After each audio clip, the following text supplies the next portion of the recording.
یہ جو منہاج ہے، فقہی منہاج، اس کے چند بڑے لوگوں کا نام بتائیے گا، کون اس کے حاملین ہیں، اور یہ جو روایت بعد میں بطور روایت کے منہاج کے امت میں پھیلی، اس کو کون لوگ لے کر کھڑے ہوئے؟ ہمارے سارے اہل علم یہی ہیں جتنے بھی ہیں، تمام تر، یعنی یا ان کے ہاں آپ کو وہ پہلے دور کے آثار ملیں گے، روایت ایک ہی ہے۔ ظاہر ہے کہ جتنے بڑے لوگ ہیں، آپ دیکھیے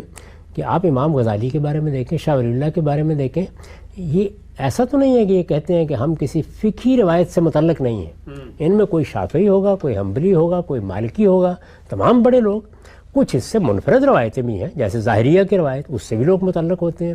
تو جتنا ہمارا بڑا علم ہے وہ سارا کا سارا اسی روایت میں کھڑا ہوا ہوتا ہے۔ کسی نہ اسی وقت، اس وقت بھی اگر آپ دیکھیں تو آپ مغربی ملکوں میں چلے جائیں، مغرب یعنی ہمارے لحاظ سے یہ مراکش وغیرہ ان ملکوں میں، تو وہاں آپ کو مالکیہ، شوافع بہت بڑی تعداد میں نظر آئیں گے۔ بہت بڑے اہل علم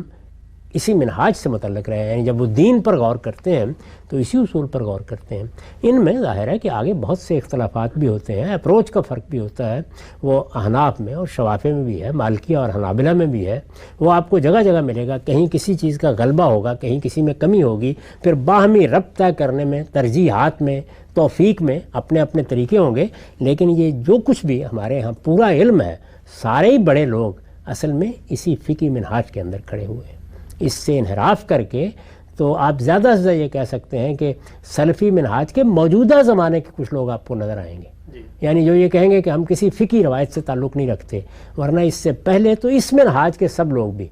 یعنی سلفی منہاج کے بھی، وہ یا حنابلہ میں ہیں یا شوافع میں ہیں۔ ٹھیک ہے سر، یہ نقطہ بھی آپ نے واضح فرمایا۔